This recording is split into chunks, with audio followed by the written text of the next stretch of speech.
जय हिंद जय भारत। आप देख रहे हैं अजय भारत मीडिया, जहां हम बनते हैं जनता की आवाज़।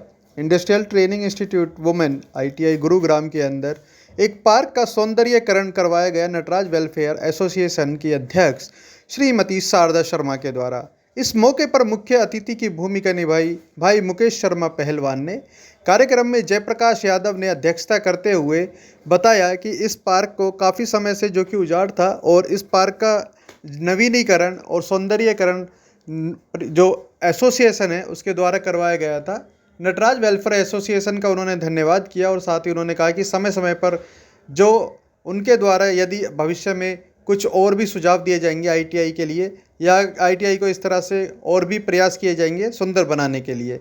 ये खबर आप हमारे साथ देख सकते हैं, इसे शेयर करें, लाइक करें, कमेंट्स करें। धन्यवाद। जय हिंद जय भारत।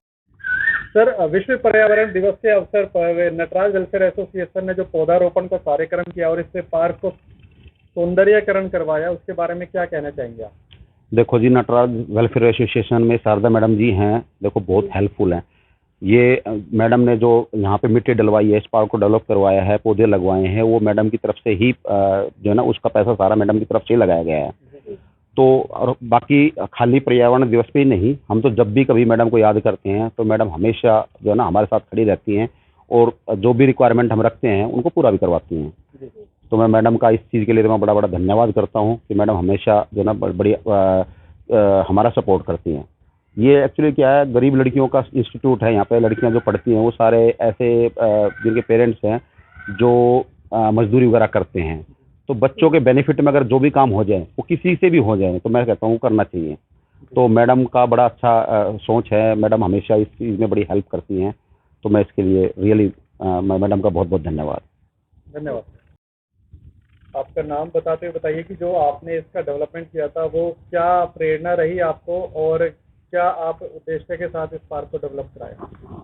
जी, मैं शारदा शर्मा नटराज वेलफेयर एसोसिएशन की अध्यक्ष हूँ और भारतीय जनता पार्टी में भी हूँ।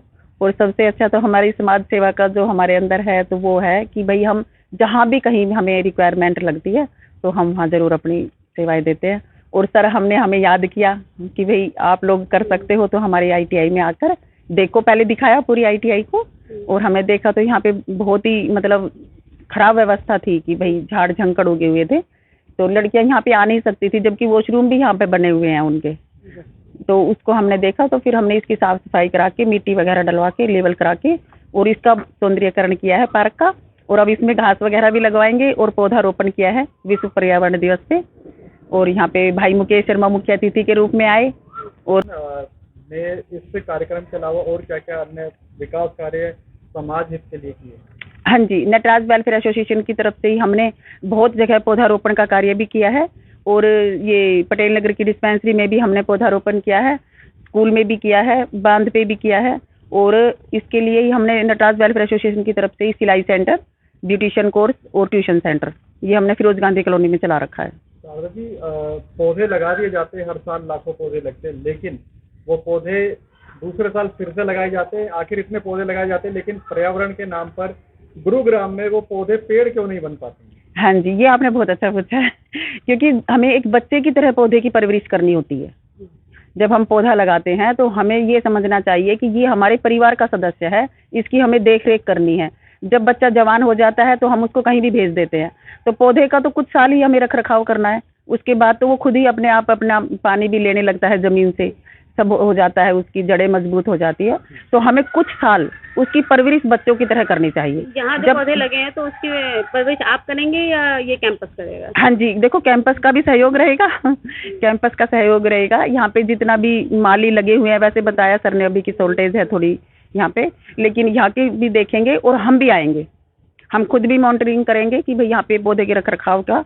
और हमारा खुद का माली भी 1 महीने में 4 बार जरूर आएगा यहाँ पे पौधों में खाद पानी डालने के लिए, और हम खुद भी आएंगे। समाज के अन्य लोगों को क्या संदेश देंगे? हम यही देना चाहेंगे कि अगर वो पौधारोपण करते हैं तो उसे अपने परिवार का हिस्सा मान कर चलें कि हमें इसकी सुरक्षा जरूर करनी है। अदरवाइज अगर उन्होंने पौधा लोग लगा के छोड़ दिया तो उन्होंने एक पौधे को एक जगह जहाँ वो पनप सकता था शायद वहां से उखाड़ कर उन्होंने दूसरी जगह जो खाली फोटो खिंचाने के लिए पौधारोपण कर दिया है, तो उन्होंने एक पौधे को निष्क्रिय कर दिया। अपराध है ये। बिल्कुल सही कि ये एक सजीव है, हम हमें ऑक्सीजन देते हैं, तो ये पौधे को कभी भी जहाँ वो है वहाँ वो उग जाएगा। जी। अब सजीव से एक प्रश्न और दिमाग में आता है कि आज आप देखते होंगे कि पौधों की कटिंग कर दी जाती है, हाँ जी। जबकि ये सिद्ध हो चुका है कि उनमें भी प्राण होता है। तो आप ये क्या सही मानते हैं कि उनके अंगों की कटिंग कर दी जाए? नहीं, देखो, अगर उनका सौंदर्यीकरण करना है तो उसके लिए अगर कटिंग हो रही है कि भाई उसका फैलाव ज्यादा वैसा ना हो, एक सौंदर्यीकरण होता है पौधों का, तब तक तो ठीक है। लेकिन पौधा जब तक जीवित है तब तक उसको उखाड़ कर नहीं फेंकना चाहिए, उसकी कटिंग नहीं करनी चाहिए। हाँ, धन्यवाद। Thank you.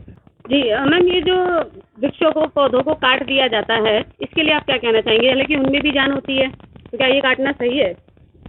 जी देखो, काटने का कई उदाहरण दे सकते हैं कि कटिंग अगर सौंदर्यीकरण के लिए हो रही है तो उसको सुंदर रूप देने के लिए, जैसे हम खुद हैं, ऐसे ही हम पौधों का सौंदर्यीकरण करते हैं। हम अपना सौंदर्यीकरण करने के लिए अपने नेल जो नाखून है उनकी कटिंग करते हैं, बालों की कटिंग करते हैं, शेविंग करते हैं लोग, तो वो उसका सौंदर्यीकरण होता है। अगर हम वृक्षों का सौंदर्यीकरण नहीं करेंगे, उनको पाल पोस कर सुंदर नहीं बनाएंगे, तो वो एक बहुत बड़े झाड़ का सा रूप ले लेता है ना। तो इसलिए उनका सौंदर्यीकरण करने के लिए उसको पहले तो बोलते थे कि कलम करना वृक्षों की, है ना।